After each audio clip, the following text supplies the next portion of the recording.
भूतेषु विष्णुमायेति शब्दिता नमस्तस्यै नमस्तस्यै नमस्तस्यै नमो नमः।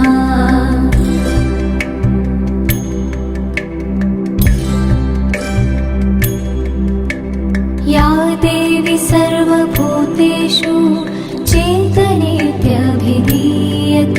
नमस्तस्यै नमस्तस्यै नमस्तस्यै नमो नमः।